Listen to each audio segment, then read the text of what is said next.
Good morning friends. चलिए, वो video वाले सोचते होंगे मुस्कुरा मुस्कुरा के क्लासेस चालू करते हैं, इनको क्या पता कि अपन दो दो बार बोलते रहते हैं यहाँ पे। चलिए, today we'll discuss about three biggest achievements of this country over the last 45 to 50 years of independence। हमारे तीन सबसे बड़े अचीवमेंट जो देश भर में रहे हैं वो हैं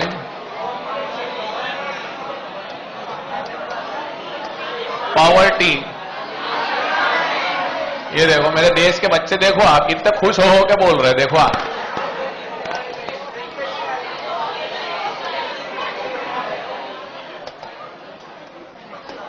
पॉवर्टी, अनएम्प्लॉयमेंट एंड पॉपुलेशन, बेरोजगारी, गरीबी और जनसंख्या।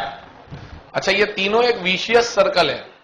विशियस सर्कल बोले तो एक दूसरे के साथ चलते रहते हैं, एक दूसरे को सपोर्ट करते रहते हैं। अब पॉवर्टी की प्रॉब्लम को जब आप समझने जाते हो, अनएम्प्लॉयमेंट को जब आप समझने जाते हो और उसके बाद पॉपुलेशन, तो तीनों का इंटरकनेक्शन आपको मेरे को समझ में आता है। और इस पे बात करते करते आप और मैं ऑलमोस्ट 3 चैप्टर कर लेंगे मैक्रो के। एक चैप्टर है पॉवर्टी का, एक चैप्टर है पॉपुलेशन का, एक चैप्टर है अनएम्प्लॉयमेंट का। तो तीनों चैप्टर का एक ओवरव्यू बन के तैयार हो जाएगा आज के लेक्चर में अपना। फिर अपने को सिर्फ स्पेसिफिक्स पढ़ना रहेंगे कि सब स्पेसिफिक्स क्या क्या है इस चैप्टर में, मतलब कि one on one specific points क्या समझने अपने को। पॉवर्टी, सबसे पहले गरीबी। ये एक ऐसा शब्द है जिसको एक बंगले में रहने वाला आदमी भी फील कर सकता है। एक ऐसा शब्द है जिसको झोपड़ी में रहने वाला आदमी भी फील कर सकता है, अच्छे खासे फ्लैट में रहने वाला आदमी भी फील कर सकता है। क्योंकि पॉवर्टी को जब आप मेजर करने जाते हो तो वो आपके माइंडसेट पे डिपेंड करता है कि आप अपने आप को संपूर्ण मान रहे हो या गरीब मान रहे हो। पूरी दुनिया बेसिकली 3 कैटेगरी में डिवाइडेड होती है, कंट्री वाइज: डेवलप्ड, डेवलपिंग और अंडर डेवलप्ड। तो अब जो डेवलप्ड नेशंस होते हैं वहां पे बेसिक जिम्मेदारी सरकार ने ले रखी है। हेल्थ, एजुकेशन, एम्प्लॉयमेंट जैसे अपनी बात हुई है कि साहब जो डेवलप्ड नेशन है उन लोगों ने जिम्मेदारी ली हुई है। तो वो जिम्मेदारी लेने में उन्होंने क्या करा है, बेसिक्स तो दे रखे हैं आपको। तो अब उन्होंने जब सब लोगों को ये फायदा दिया हुआ है तो वो बोलते सब ये मिनिमम तो सबके पास है। तो वो क्या करते हैं, स्टैटिस्टिकल टर्म्स में एक एवरेज निकाल के रखते हैं कि एवरेज अमेरिकन के पास, एवरेज ऑस्ट्रेलियन या एवरेज ब्रिटिशर के पास कम से कम इतना तो सबके पास होता है। सरकारी दे देती है उतनी तो बेसिक्स होती है वहां पे। बोले इसके बाद आप कंपैरिजन करते हो तो कुल मिला के स्टैटिस्टिकल टर्म्स की बात करूं तो एक स्टैंडर्ड डिविएशन निकालते हैं लोग। स्टैंडर्ड डिविएशन निकालते हो। स्टैंडर्ड डिविएशन क्या होता है कि सब टोटल ऑब्जर्वेशंस में जो एवरेज निकला है, आप उस एवरेज से कितना इधर या कितना इधर जाओगे। नमस्ते, ये बात बोली समझ में आई? स्टैंडर्ड डिविएशन क्यों निकालते ये पता है? हाँ सर, वो हमारे मेजर्स ऑफ सेंट्रल टेंडेंसी का एक टॉपिक है, डिस्पर्जन स्क्यूनेस। पर बेसिकली उसके पीछे पर्पस क्या है ये समझ में आता है कि नहीं? ईमानदारी से बोलना हाँ या ना। करवा रहे हैं, कर रहे हैं, पर क्यों कर रहे हैं ये नहीं पता है। ऐसा है क्या? हाँ तो सुनो, स्टैंडर्ड से डिविएट होना, standard deviation. So that means अगर 20, 25, 30, 50 लोगों के पास कोई एक चीज अवेलेबल है, उन सब चीजों को इकट्ठा किया, डिवाइडेड बाय 50 किया, तो हमने एक एवरेज निकाला कि एवरेज इतना होना चाहिए।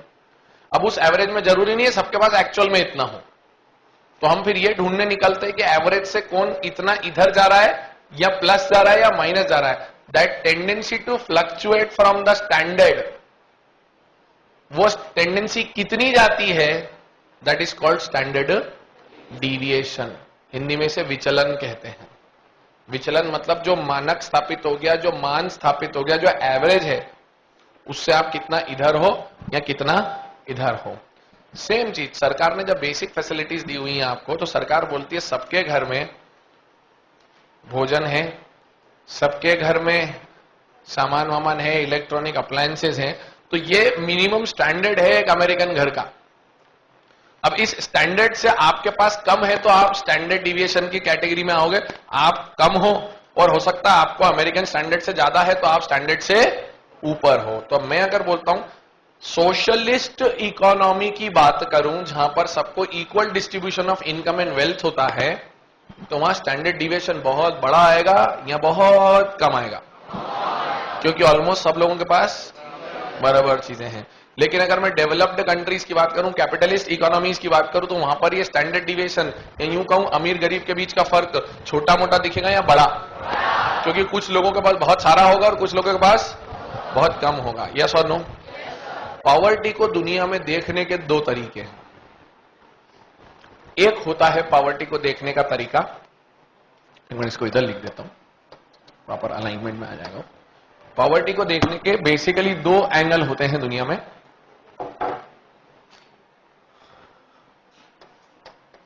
एक होता है रिलेटिव पॉवर्टी और दूसरा होता है एब्सोल्यूट पॉवर्टी। सर ये रिलेटिव बोले तो रिश्तेदारों की पॉवर्टी नहीं, रिलेटिव बोले तो कंपैरेटिव पॉवर्टी। कंपैरेटिव बोले तो सरकार ने ये कहा कि साहब अमेरिकन घर में ये सब होना चाहिए, सरकार ने ऐसा एक स्टैंडर्ड स्थापित किया, साहब घर में खुद का घर होना चाहिए, छोटा ही हो, चूल्हा होना चाहिए, आपके पास गैस होना चाहिए, पलंग वलंग, शिक्षा विक्षा का लेवल इतना होना चाहिए, आप सबके पास ये बातें होना चाहिए। आपने बोला सुन के अच्छा लगता है। अब पता चला किसी के पास बहुत ज्यादा है तो वो अबव एवरेज है और बाकी सब बिलो एवरेज है। इस केस में क्या होता है, जो भी एक स्टैंडर्ड स्थापित होता है उसी से हम कैलकुलेट करके चलते हैं। मतलब इस कैटेगरी में क्या होगा, मैं अगर अमेरिका में हूं और मेरे पास एक वैगनार है तो मैं बोल सकता हूं मैं गरीब हूं क्योंकि मेरे पास वैगनार है। वाह यार सर, मैं गरीब हूं क्योंकि मेरे पास पुराना आईफोन है या पुराना S2 या S3 है क्योंकि अब S4 S5 प्लान है। मैं गरीब हूं क्योंकि मेरे घर में माइक्रोवेव है, वो पुराना है। मैं गरीब हूं, मेरा लैपटॉप है और लैपटॉप की जो प्रोसेसिंग स्पीड है वो कम है।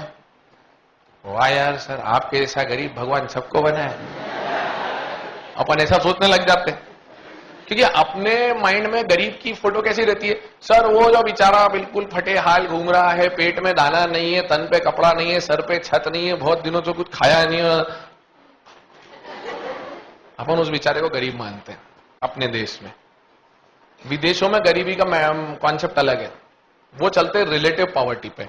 तो रिलेटिव पॉवर्टी बोले तो किसके लिए काम आएगी वो? डेवलपिंग कंट्रीज या डेवलप्ड कंट्रीज? Developed countries.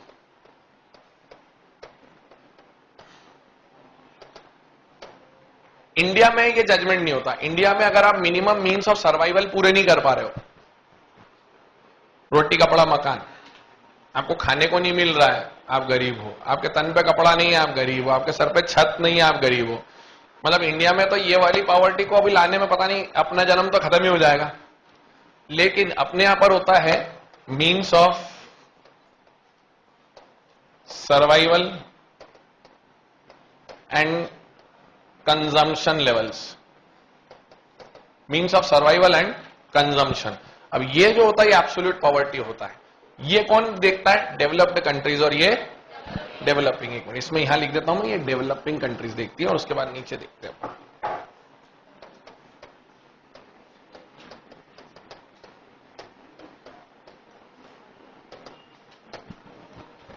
यहां पर basic standard is set and comparison done.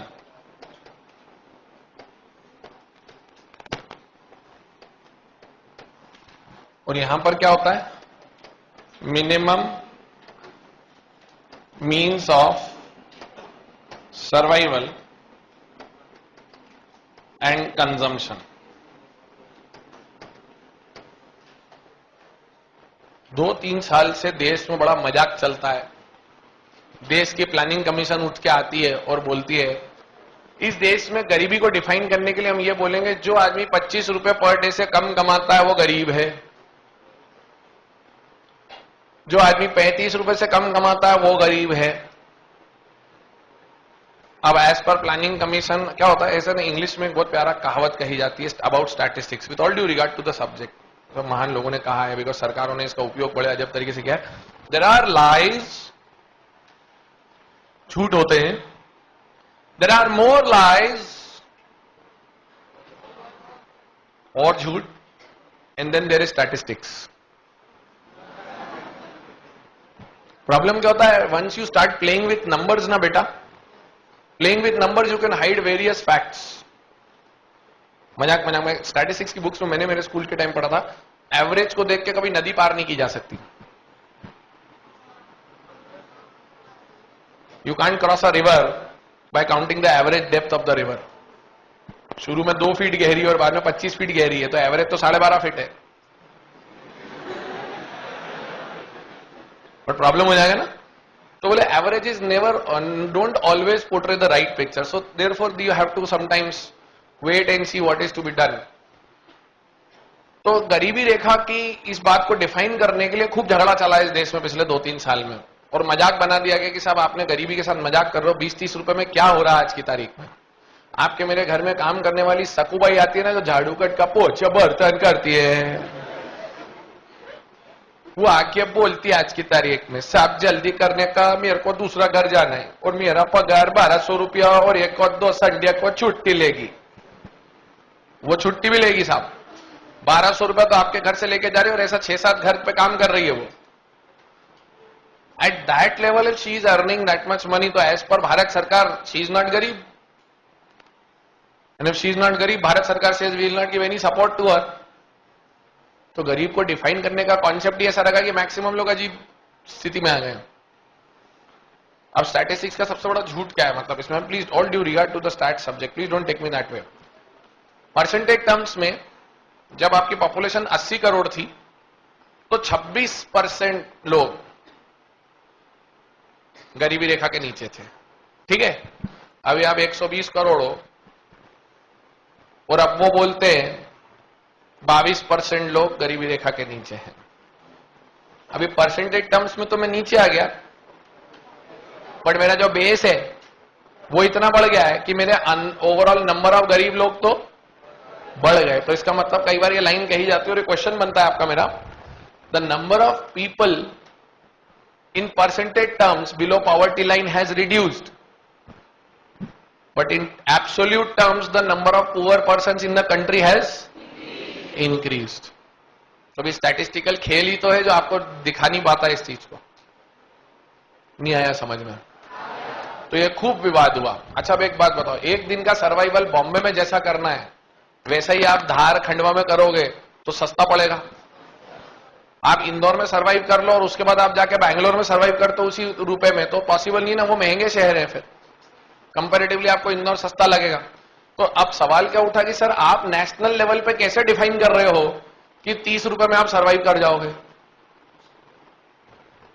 Hello, तो अब कुल मिला के नेशनल लेवल पर ये डेक्लेरेशन की ये गरीबी रेखा की डेफिनेशन है इन नंबर टर्म्स बंद कर दी है उन्होंने। अब उन्होंने क्या बोला है सुनना, उन्होंने ये बोला है कि हम तो एक अमाउंट बता देते हैं, उस अमाउंट को आप लोकल लेवल पे पहले कन्वर्ट करो। आप स्टैट्स में एक चैप्टर पढ़ोगे called index numbers. Index numbers में क्या होता है कि कोई चीज जो आज जितने की है वो आज से 10 साल पहले कितने की थी, पहले उससे कंपेयर करो तो आपको पता चलता है एक्चुअल में कितना बढ़ा है सब कुछ। तो उस हिसाब से वो बोलते हैं कि साहब मैंने माना कि 75 रुपया सन 1980 या 1990 के प्राइसेस के हिसाब से, तो फिर वो एक इंडेक्स होता है, प्राइस इंडेक्स, जो भारत सरकार डिक्लेयर करती है। वो बोलती है 1990 में जो चीज 100 रुपए की थी सन 2012 में वो 300 रुपए की है। मतलब हर चीज को आप 3 गुना करो उसके बाद चेक करो। मतलब क्या, अगर आप 100 रुपीज का बिलो पॉवर्टी लाइन बना के रखे थे 1990 के प्राइसेस से, तो आज वो 100 रुपीज कन्वर्ट हो जाएगा 300 रुपीज। अगर आप 300 रुपीज से कम कमा रहे हो तो आप गरीब हो।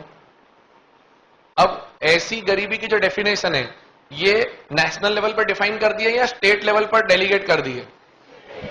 तो अब मतलब आपकी गरीबी की डेफिनेशन नेशनलाइज लेवल पर है या स्टेट लेवल पर है? तो प्रदेश सरकार अपने कैलकुलेशन बता दी कि हमारे यहां महंगाई इतनी बड़ी है तो उसको ध्यान में रखते हुए हमारे यहां इस लेवल की गरीबी को डिफाइन कर सकते हैं। बोला एक तो हो गया मनी टर्म्स में। दूसरी गरीबी की डेफिनेशन हम देते हैं इन टर्म्स ऑफ कैलोरीज, कितना खाना खाने को मिलता है। कैलोरीज के केस में हम लोग यहां पे एक कॉन्सेप्ट रखते हैं अर्बन और रूरल। फिजिकल एफर्ट ज्यादा किधर है, रूरल या अर्बन? तो ज्यादा कैलोरी किधर लगेगी? रूरल में, करेक्ट। तो कैलोरीज के हिसाब से रूरल एंड अर्बन। रूरल में बोलते हैं if you are getting less than 2400 calories per day, less than 2400 calorie से कम मिलता है आपको खाने को, तो हम मानते हैं कि आपके पास, आप गरीब हो और आपके पास खाने को नहीं है, तो हम आपको गरीब मानेंगे। अर्बन में less than 2100 calories per day, कितना? Less than 2100 calories per day, 2100 calories से कम अगर आप कर रहे हो तो हम ये मानेंगे कि आप गरीब हो।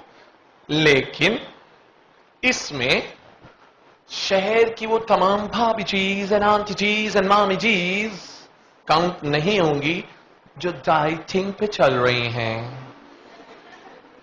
ओ I am on a diet, मेरे को मेरे डाइटिशियन ने बोला है सिर्फ 1500 कैलोरीज पर डे लेनी है।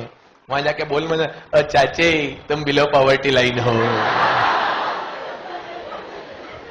As per government of India तुम बिलो पॉवर्टी लाइन हो, गरीब हो गरीब। प्लीज ये मत बोल देना, ठीक है? क्योंकि वो मजबूरी में डाइट पर है या इच्छा से, इच्छा स्लिम एंड ट्रिम देखने की इच्छा से, यू नो। हाँ, पता चला वो ऐड आती ना, 2 बोल 2 हफ्ते 2 किलो वजन कम, केलॉग्स के सीरीज। शादी में जाना है तो पता चला 4 दिन पहले से वजन कम करना चालू, 4 दिन 2 हफ्ता जो भी कुछ है, वैसा वाला गरीब नहीं काउंट होएगा यहाँ पे, ठीक है? पता चला पतले होने के केलॉग्स कॉर्नफ्लेक्स स्ट्रॉबेरी डाल के खा रहे, पता चला, तो वो नहीं। ये पॉवर्टी की डेफिनेशन है। अच्छा, ये जो स्टैंडर्ड डिविएशन कैलकुलेट करते हैं, कौन सा वाला, एब्सोल्यूट या रिलेटिव? रिलेटिव पॉवर्टी में लोग स्टैंडर्ड डिविएशन कैलकुलेट करते हैं, और वो स्टैंडर्ड डिविएशन का उन्होंने एक नाम रखा है, और उसका नाम है गिनी इंडेक्स। गिनी इंडेक्स, क्या बोला मैंने? Gini index. Gini index is a measure which is used to measure poverty in relative sense. Measuring poverty in relative sense is about Gini index. तो इसका मतलब क्या, गिनी इंडेक्स इंडिया के लिए calculate होगा? क्योंकि इंडिया कौन सी कैटेगरी में आता है? हाँ, तो आइडियली तो कैलकुलेट नहीं होना चाहिए ना, लेकिन उन्होंने कैलकुलेट किया है। अच्छा, एक बात बताओ, स्टैंडर्ड डिविएशन का फिगर जितना बड़ा आएगा, मतलब वेरिएशन उतने कम है या उतने ज्यादा है? हाँ, मतलब अगर आपका स्टैंडर्ड डिविएशन का फिगर बड़ा आ रहा है तो इसका मतलब अमीर गरीब के बीच में फर्क कम है या ज्यादा? और अगर स्टैंडर्ड डिविएशन का फिगर छोटा है तो इसका मतलब इक्वालिटी ऑफ इनकम है कि नहीं है? Higher the standard deviation higher is the inequality. नमस्कार। Higher the standard deviation higher would be inequality. तो अगर गिनी इंडेक्स बहुत बढ़ के आ रहा है मेरा पिछले साल के कंपैरिजन में, पहले मेरा इंडेक्स था 0.368 और अभी आ रहा है 0.397, इसका मतलब मेरे देश में प्रोग्रेस हुई है, बिगड़ गया मामला? क्या बिगड़ गया मामला?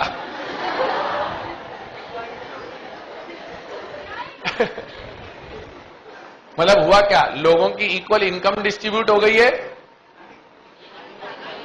या अनइवन हो गया डिस्ट्रीब्यूशन? तो इसका मतलब जैसे जैसे वेरिएशन बढ़ेगा वैसे वैसे प्रॉब्लम्स कम होंगी या बढ़ेंगी? तो इसका मतलब ये गिनी इंडेक्स जितना ज्यादा आएगा उतना गुड या उतना बैड, और जितना कम आए उतना, बोलो साहब, क्लियर? श्योर? सर, सरकार गरीबी हटाओ योजना के लिए कुछ करती है? बिल्कुल करती है। मजाक मजाक में एक बार इलेक्शन मैनिफेस्टो छप रहा था, गरीबी में से ई हट गया, तो बोले गरीब हटाओ परियोजना।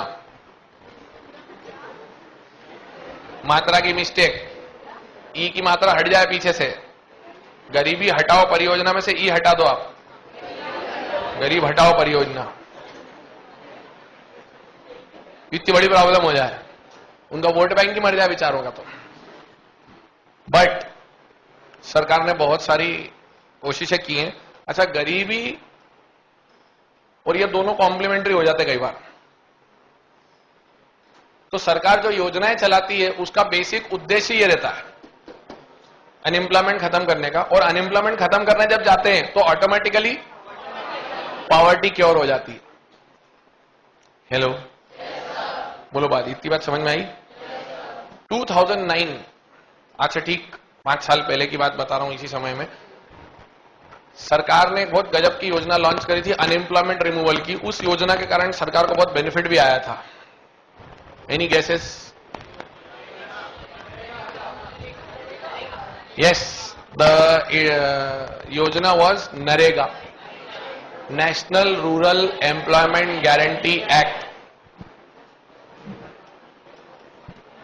They won the election because it started in 5, but it actually came into real action in 2009. So they won the election of 2009 because of NREGA. NREGA में क्या था कॉन्सेप्ट? इट वाज कि अच्छा आप बोलो, चलो पहले आप बोलो।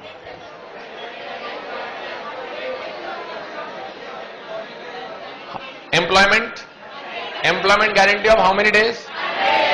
2 अर्बन पीपल और रूरल? रूरल एजुकेटेड और रूरल अनएजुकेटेड? स्किल्ड और unskilled? Point to be noted, employment guarantee of 100 day to rural unskilled workers. Category बहुत स्पेसिफिक है, ध्यान रखना। Rural uneducated unskilled workers. नमस्कार सर, ये कॉन्सेप्ट कहां से आया? इस कॉन्सेप्ट के पीछे अब अपन बातों बातों में हम धीरे से शिफ्ट मारेंगे कहां पे? अनएम्प्लॉयमेंट पे। मतलब सर पॉवर्टी के चैप्टर में क्या है? पॉवर्टी के चैप्टर में एक तो ये कॉन्सेप्ट था जो मैंने आपको पढ़ाया, और पॉवर्टी के चैप्टर में एक चीज है कि गरीबी हटाने के लिए जो योजनाएं हैं, वो योजनाएं बेसिकली अनएम्प्लॉयमेंट रिमूवल की थी, जिसके थ्रू गरीबी का क्योर हो रहा था। तो मैं अनएम्प्लॉयमेंट के बारे में आपसे बात कर लेता हूं।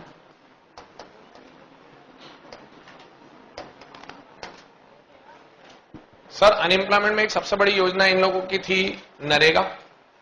उसका कॉन्सेप्ट क्या था वो समझना। Total 365 days in a year, total 365 days in a year, और मैक्सिमम देश के लोग काय में बिजी हैं अपने? देश की प्रोडक्टिव कैपेसिटी सबसे ज्यादा किधर इन्वॉल्व है? एग्रीकल्चर, इंडस्ट्री या सर्विस? क्लास में ये बात अपन पहले कर चुके हैं, जो मैं बोल चुका हूं। देश के 50 से 52% लोग एग्रीकल्चर में हैं और काम 12 से 15% कर रहे हैं।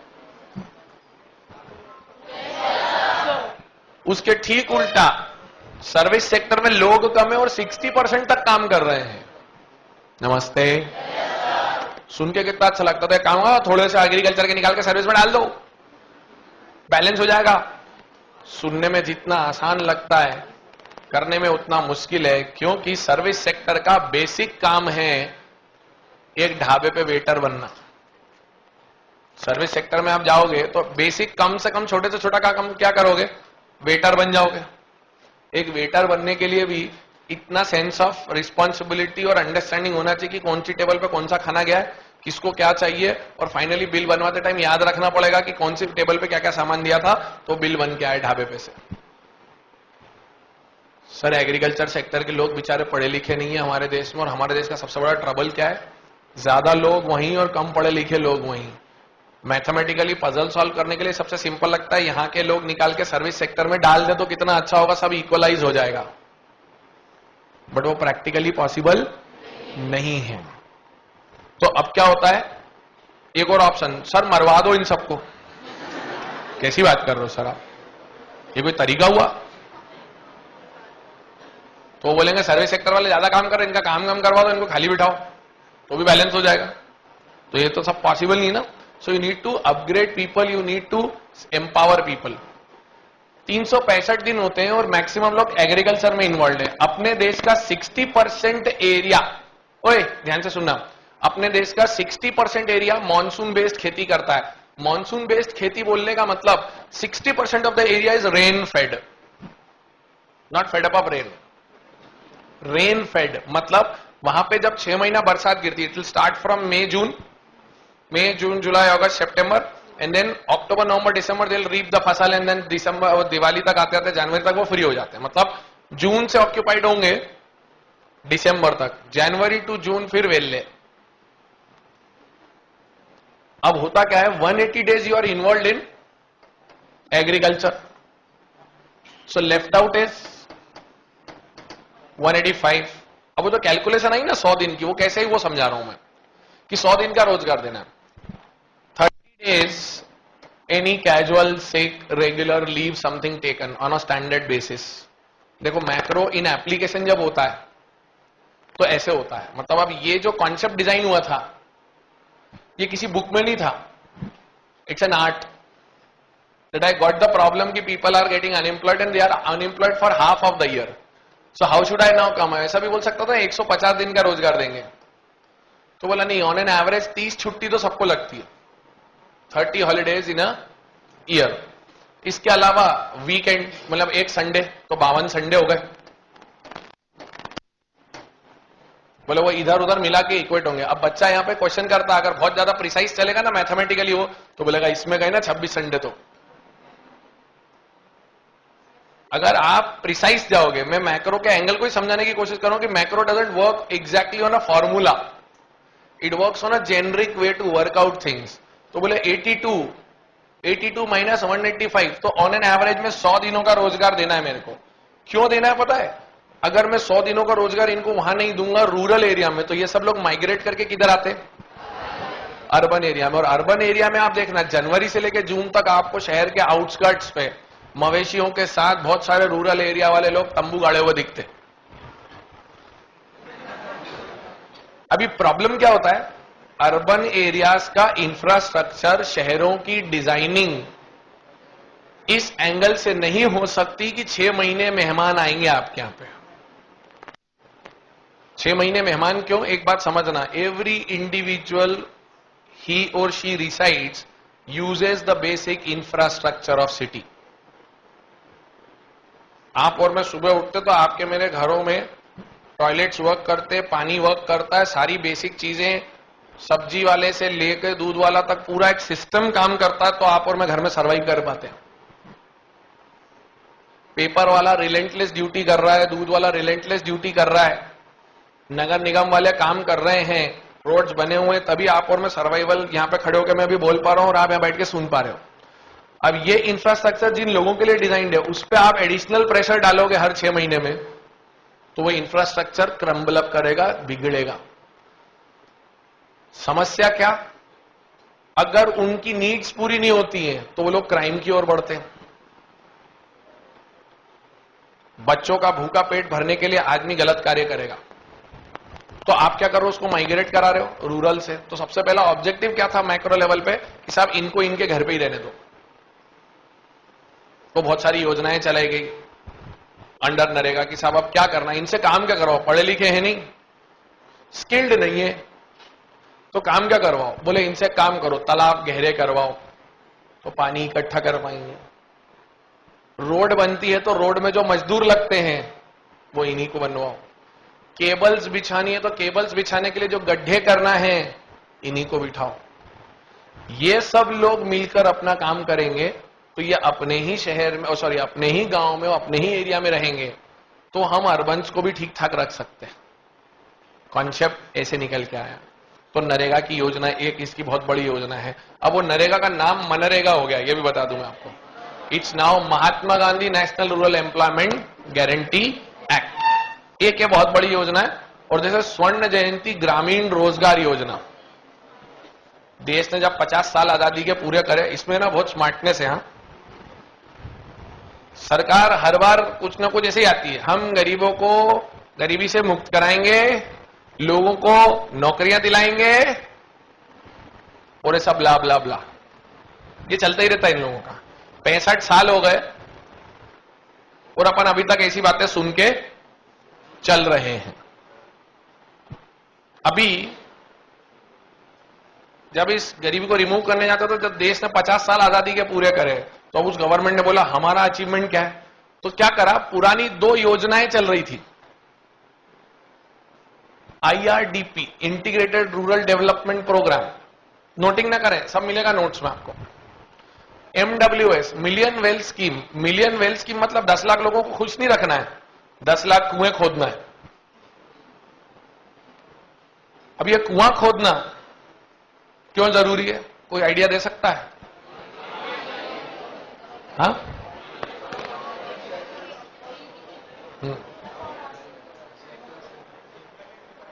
एक तो वहां के लोगों को, लोकल लोगों को काम मिलेगा, दूसरा वहां का वाटर रिक्वायरमेंट पूरा होगा। सर ये जितनी भी योजनाएं थी, इन योजनाओं को क्या करा उन्होंने, मर्ज कर दिया और अब एक नया नाम दे दिया, स्वर्ण जयंती ग्रामीण रोजगार योजना। स्कीमें सब पुरानी होती हैं, नाम नए हो जाते हैं। इसी 2-3 योजनाएं आपको मेरे को आएंगी और वो एक आध बार क्वेश्चन में पूछते हैं this plus this is equals to what, मतलब वो 2 स्कीम जोड़ते हैं, फिर पूछते बताओ इसके बाद नई स्कीम कौन सी बनी।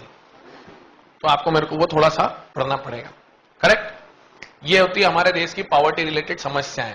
सर पॉवर्टी चैप्टर में और कुछ याद करने लायक है? नो। तो क्या चैप्टर हो गया? यस, सही में, बिल्कुल। अब इसी से जुड़ा हुआ कॉम्प्लीमेंट्री चैप्टर कौन सा है? अनएम्प्लॉयमेंट। सरकार आके खड़ी हो गई, हमने लोगों को रोजगार दिलाया है, अब देश में मात्र 6 करोड़ लोग बेरोजगार हैं out of 120 crore, it's a good thing to be there. ठोको ताली, ऐसा बोलते वो लोग। ना काय का ठोको ताली, इधर आ जरा बात कर हमसे। 6 करोड़ लोग कितने में से बेरोजगार है? 120 करोड़ से ये सरकार बोलती है। 6 डिवाइडेड बाय 120 करोगे तो 5% आता है। हेलो, अब 6 डिवाइडेड बाय 120 करोगे 5% आता है, तो आपके दिमाग में ये बात निकल के आएगी, वाह यार 5% लोगों को ही काम नहीं, बाकी तो सब ठीक है। इसका मतलब हम ऑलमोस्ट पीपीसी के आसपास है। हम पीपीसी से बहुत अंदर हैं या पीपीसी के आसपास हैं? सर हम पीपीसी के आसपास हैं। नमस्ते। पर ये गलत डेटा है, ये गलत फिगर है। कारण टोटल पॉपुलेशन में से आप गिन रहे हो लोग जो बेरोजगार हैं, ये गलत गिन रहे हो। सर क्यों गलत गिन रहे हैं? क्योंकि टोटल पॉपुलेशन में से तो बच्चे और बूढ़े भी हैं। हेलो, और टोटल पॉपुलेशन में जो बच्चे और बूढ़े हैं वो काम कर सकते हैं क्या? वो काम करना चाहते हैं क्या? तो वो सब तो काउंट होंगे ही नहीं। सरकार ने माना है 14 साल के बाद आप काम कर सकते हो, ठीक है। अब यहां 14 साल से बड़े बच्चे तो मेरी क्लास सुन रहे हैं यहां पे बैठ के। अभी आप काम कर सकते हो, पर आप काम कर रहे हो या फर्दर स्टडीज में इन्वॉल्व हो? सर फर्दर स्टडीज में। तो आप लोग भी काउंट होना चाहिए क्या? नहीं। तो इसका मतलब जो डेटा 6 करोड़ का है उसका डिनोमिनेटर 120 होना चाहिए या 120 में से कुछ लोग गायब करने पड़ेंगे? तो जैसे ही आप कम करते जाओगे डिनोमिनेटर को, तो आपका परसेंटेज का फिगर कम होता जाएगा या बढ़ता जाएगा? बढ़ता जाएगा। इसका मतलब देश में अनएम्प्लॉयमेंट का प्रॉब्लम 5% नहीं है, उससे ज्यादा है, और वो स्टैटिस्टिकली छुपा दिया जाता है। नहीं आया समझ में? तो इसका मतलब कैलकुलेट करना है कि कितने लोग काम नहीं कर रहे हैं, कितने लोगों को काम नहीं मिला वर्सेस कितने लोग काम करना चाहते हैं। तो सबसे पहले तुमको मेरे को इस फॉर्मूले को सीखना पड़ेगा जो अब मैं बोर्ड पे बना रहा हूं। पहले तो टोटल पॉपुलेशन में से माइनस करो children below 14,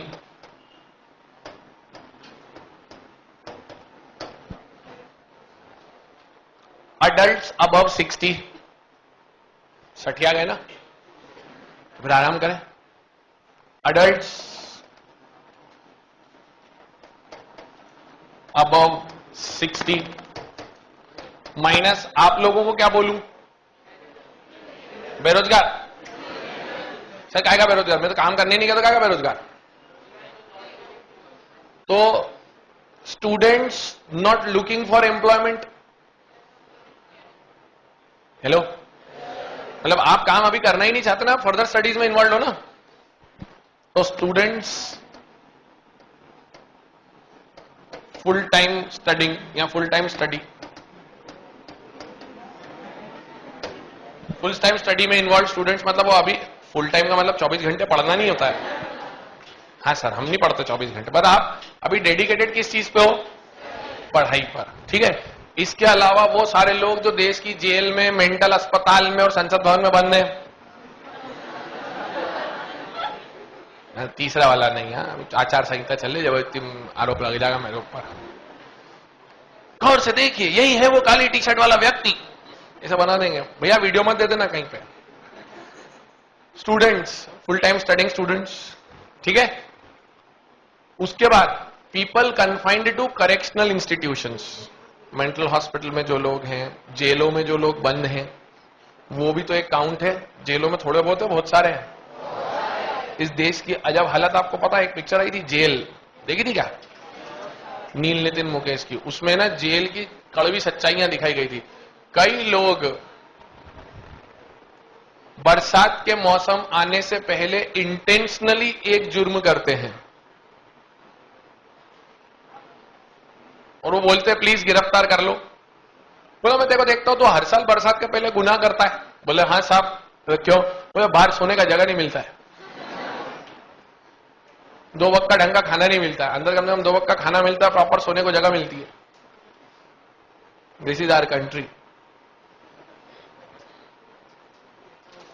More than 5 to 7 lakh people have completed more term in jail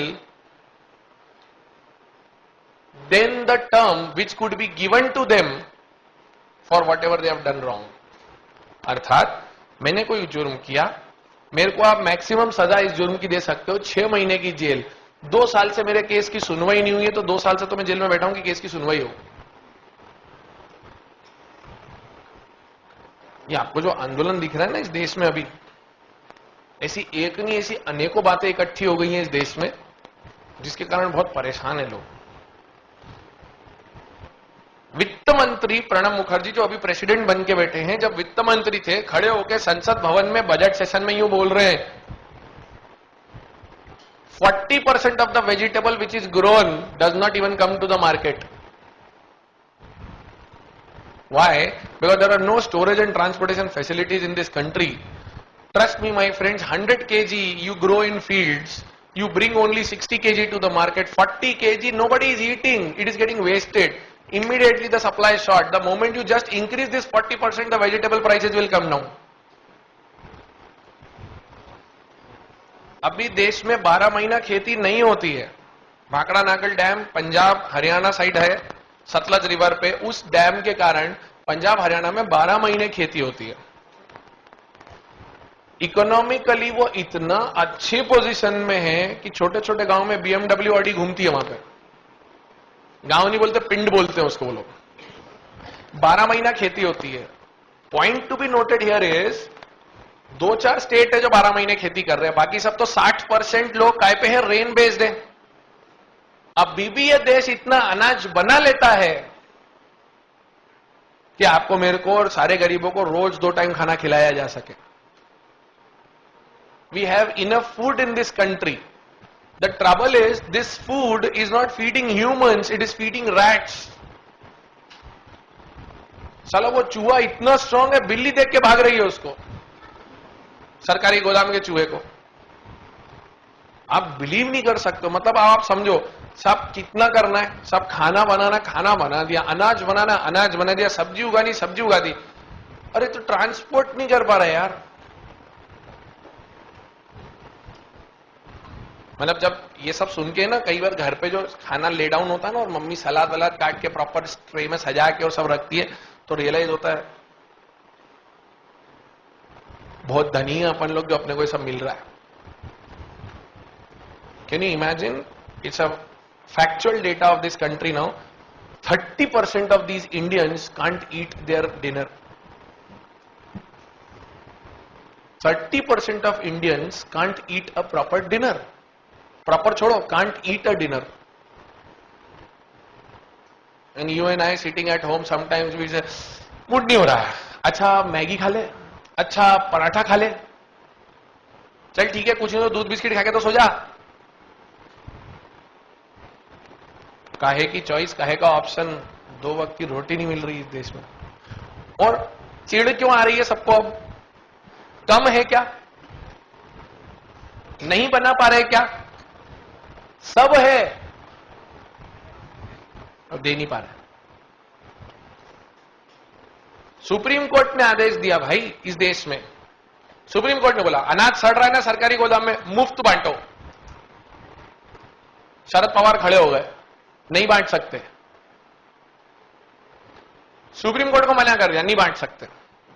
आपको क्या लग रहा है ये 1 रुपए किलो चावल, ये 2 रुपए किलो चावल, ये 5 रुपए किलो चावल वाली जो स्कीम्स हैं ये क्या जादू से निकली है क्या?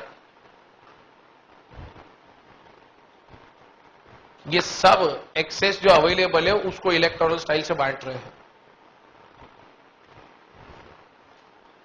मैं न कांग्रेस के विरोध में हूं, न समर्थन में हूं, न बीजेपी के विरोध में हूं, न समर्थन में हूं, न आम आदमी पार्टी के विरोध में हूं, न समर्थन में। Please don't get me into political battle. मेरा काम यहां पे मेरे बच्चों को अवेयर करने का है कि किस तरीके से आपको मेरे को बेवकूफ बनाया जाता है। तुम मीडिया सेंसेशन में बैठ के बात करते हो, व्हाट्सएप और फेसबुक की लाइक्स और डिसलाइक्स और फॉरवर्ड्स पे बात करते हो, मैं तुमको एक्चुअल फैक्ट से रूबरू करवा रहा हूं। डिसाइड तुमको करना है। So don't get me into the political battle. I am just telling you these are the facts. So tomorrow if Narendra Modi also comes और Arvind Kejriwal comes and they are not going to move a magic stick.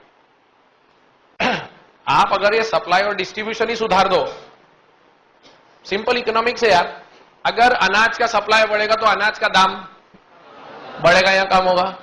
सब्जियों का supply बढ़ेगा तो सब्जियों का price बढ़ेगा या कम होगा? बाढ़ में गई पॉलिटिक्स, बेसिक कॉमन सेंस है ये। और इसको करने वाले चाहिए बस। दैट इज वाई मैं बोला ना, ये बड़ा अजीब मामला है। मतलब जब इनको समझने जाते हैं ना तो यू स्टार्ट रियलाइजिंग। मैंने बोला था क्लास में शुरुआत के दिनों में भी, we are going to come above the media sensation. That is what I am trying to tell you. ये मीडिया सेंसेशन से ऊपर आने की कोशिश हो रही है अपनी। तो इसका people in correctional institutions, jail में, मेंटल हॉस्पिटल में, पीपल इन करेक्शनल इंस्टीट्यूशंस, इतना सब कैंसिल कर दोगे। सुनना जी, बोलिए बेटा क्या? People who are not willing to do work,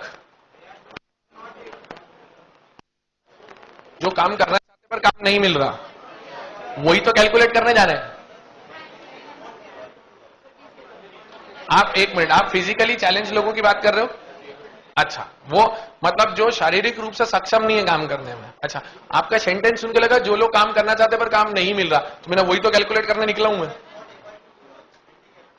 अच्छा, physically handicap, okay, differently abled, उसको मैंने एक्चुअली करेक्शनल इंस्टीट्यूशंस में ले लिया था। मैंने करेक्शन, ठीक है, अपन उसको एक सेपरेट नाम देना है वो भी दे सकते, बट बेसिक काउंट जो है, ठीक है, आप वो भी कर लो। Physically challenge,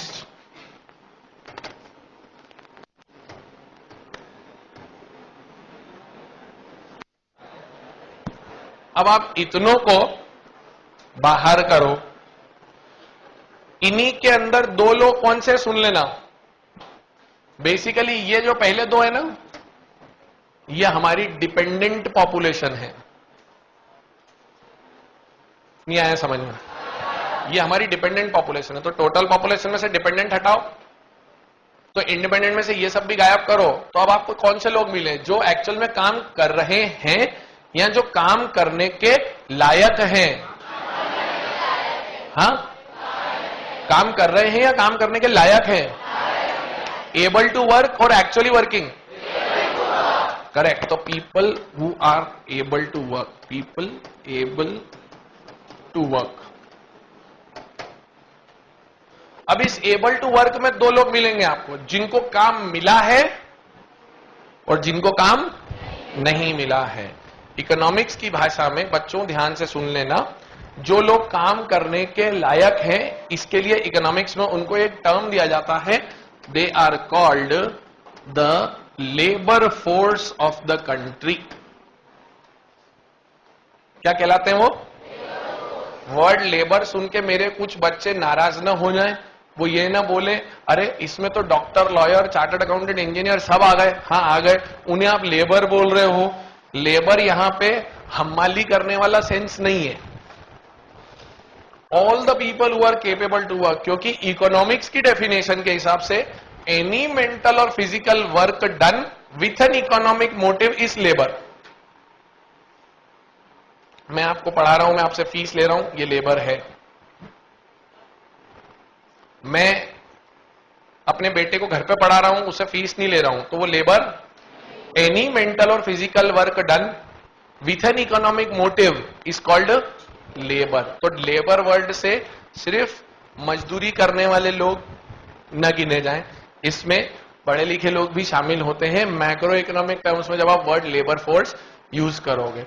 so labour force includes all the people who want to work और नॉट वांट टू वर्क.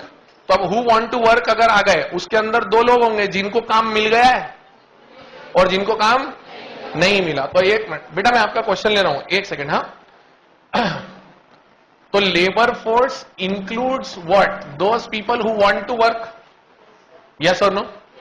तो लेबर फोर्स के लिए बोल सकता हूं people capable to work.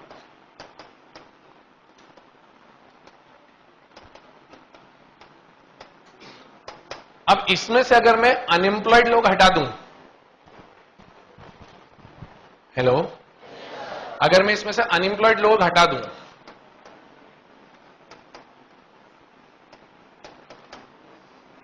Sir unemployed लोग बोले तो जो काम करना चाहते हैं पर काम want to work but not getting work.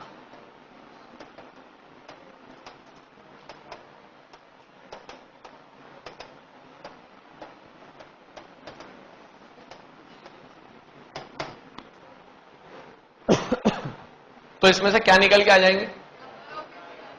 Number of people unemployed या एम्प्लॉयड? एम्प्लॉयड. इसके लिए एक वर्ड यूज होता है और उसको टर्म दिया गया है workforce. Workforce means people actually working.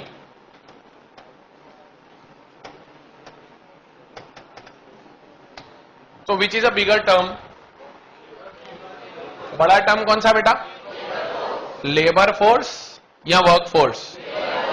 अब अगर मैं आपको ये बोलता हूं, सुन लेना, if I am giving your data, I am saying work force is of 320 people. Work force is 320 people. People unemployed is 80. How much is the unemployment rate? Unemployment निकाल सकते हो क्या? एक बार ये डिटेल अवेलेबल हो तो हाँ या ना? क्या निकाल सकता है अनएम्प्लॉयमेंट? अनएम्प्लॉयमेंट किसको निकाल के देखोगे? सर ये लोग जिनको काम नहीं मिला है, इसको डिवाइड बाय टोटल पॉपुलेशन करूं क्या? हेलो, अनएम्प्लॉयमेंट रेट निकालने के लिए आपको क्या करना पड़ेगा? People unemployed divided by total population into 100. Total population से डिवाइड करूं? सर टोटल पॉपुलेशन में तो ये सब शामिल है, इनको हटा तो दिया अपन ने. तो people unemployed should be divided by total population और द वर्ड लेबर फोर्स. तो वर्कफोर्स से डिवाइड करते तो कोई प्रॉब्लम? वर्कफोर्स से डिवाइड कर सकता हूं क्या? नहीं सर, उसमें फिर क्या होगा, आपका डिनोमिनेटर और छोटा आएगा, जबकि डिनोमिनेटर एक्चुअल में क्या है. तो मतलब अब क्या करना पड़ेगा मुझे? वर्कफोर्स और पीपल अनएम्प्लॉयड, पहले मैं को इन दोनों को जोड़ूं. हेलो सर, वर्कफोर्स और पीपल अनएम्प्लॉयड जोड़ोगे तो क्या मिलेगा? Labour force. लेबर फोर्स कितनी हो गई? 400. 400 में से कितने लोगों को काम नहीं मिला? 80. नमस्ते. तो 80 डिवाइड बाय 400 करोगे तो हाँ 20% या 25%? 20%. समझ में आया नहीं आया? हेलो, एक बार फिर से, लेबर फोर्स बड़ा वर्ड है या वर्क फोर्स बड़ा वर्ड है? लेबर फोर्स के अंदर जिन लोगों को काम मिला हुआ है वो शामिल है, प्लस वो भी शामिल है जिनको काम नहीं मिला. पर वर्क फोर्स में कौन से लोग शामिल है? जिनको सिर्फ काम मिला है. तो वर्क फोर्स से डिवाइड कर दूंगा सीधे अनएम्प्लॉयड लोग?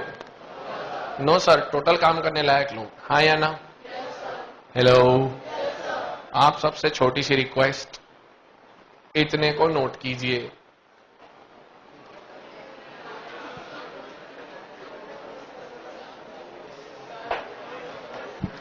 अब आखिरी में तो एक्सरसाइज करानी थी ना थोड़ी सी.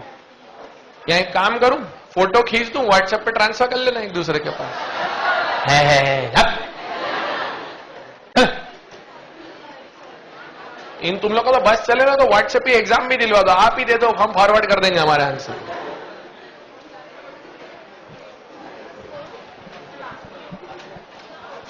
हाँ बेटा, एक मिनट, एक दो सवाल है, हाँ पूछिए।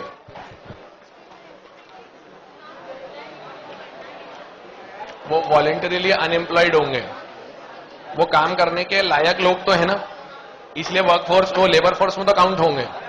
वो टाइप्स ऑफ अनएम्प्लॉयमेंट में अपन जब चलेंगे अंदर, तो 10 प्रकार के अनएम्प्लॉयमेंट पढ़ने, अभी उसमें वो आ जाएगा। नहीं, वो माइनस नहीं होता अनएम्प्लॉयमेंट। आप वॉलेंटरली अनएम्प्लॉयड नहीं हो, आप उस कैटेगरी में आ गए, तीसरी वाले, students involve in full time study. We are upgrading our skills. बातचीत बंद, फटाफट नोटिंग करो। मैं पढ़ देता हूं पूरा, एक बार रुक जाओ।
मैं पढ़ के सुना दूं क्या?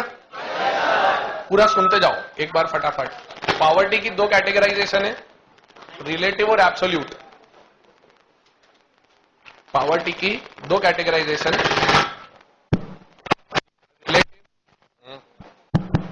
रिलेटिव और एब्सोल्यूट। ठीक है सर, रिलेटिव के नीचे एरो लगा के लिखा है अपन ने डेवलप्ड कंट्रीज, और एब्सोल्यूट के नीचे लगा के रखा है developing countries.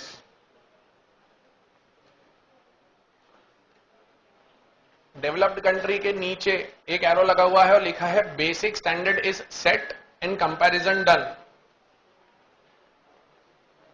Basic standard is set and comparison is done.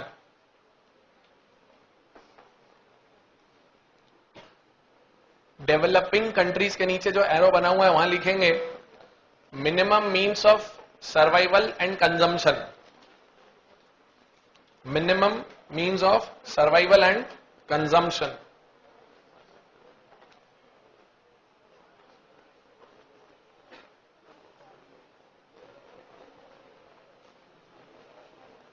Relative poverty का नेक्स्ट एरो बना लीजिए, वो कहलाएगा Gini index is used. Gini index is used.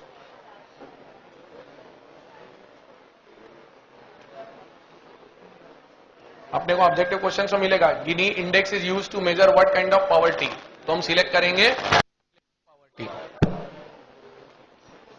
Absolute poverty में सबसे नीचे लिखा है कैलोरीज। इंडिया में कैलोरीज के हिसाब से बिलो पॉवर्टी लाइन डिफाइंड है। रूरल और अर्बन दो कैटेगरी बनाई है उसमें उसने। Below 2400 calories rural area and below 2100 calories urban area.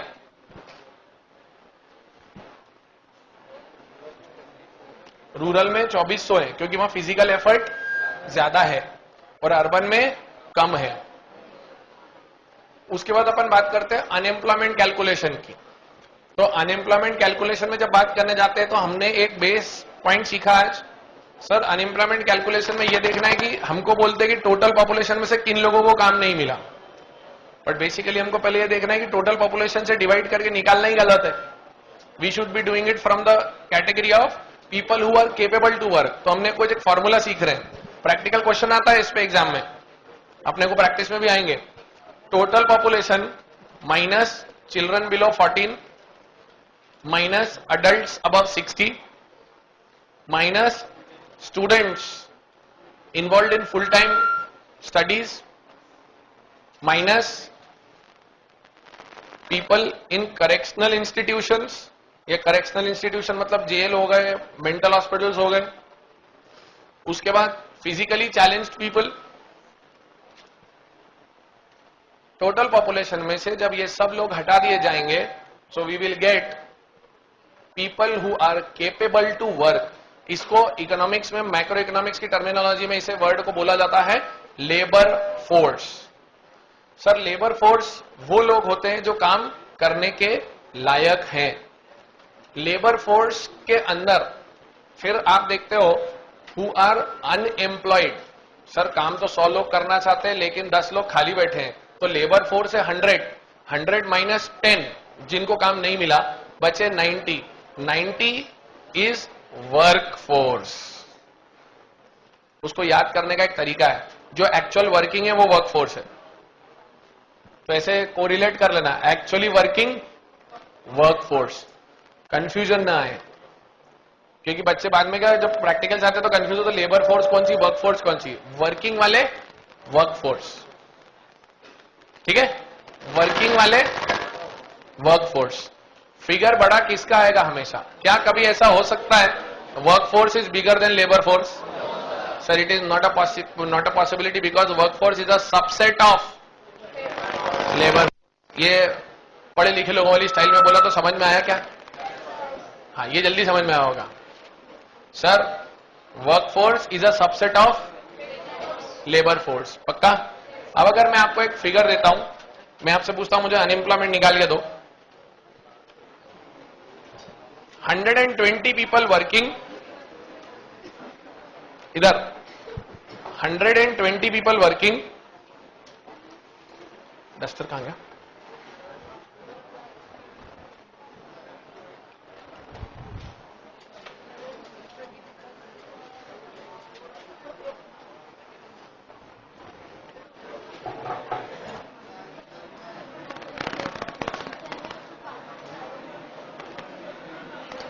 चलो मैं स्कैटर करके दे देता हूं आपको। Population 120, students 15, above 60 18,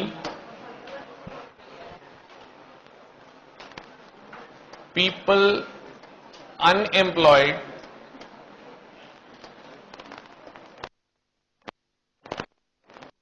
8,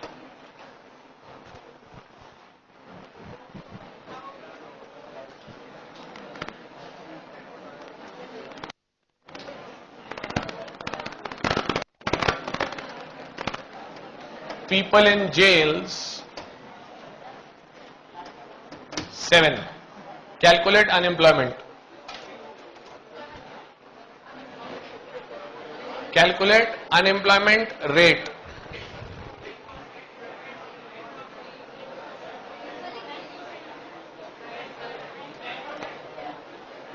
Calculate the unemployment rate.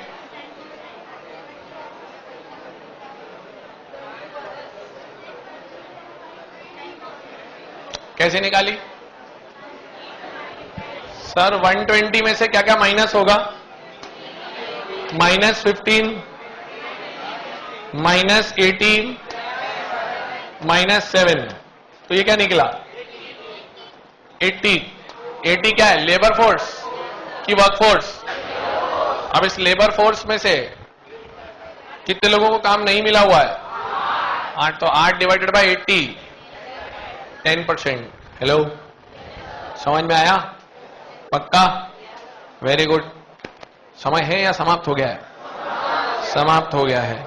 ठीक है, आज की बातचीत को यहां रोकते हैं। Thank you very much.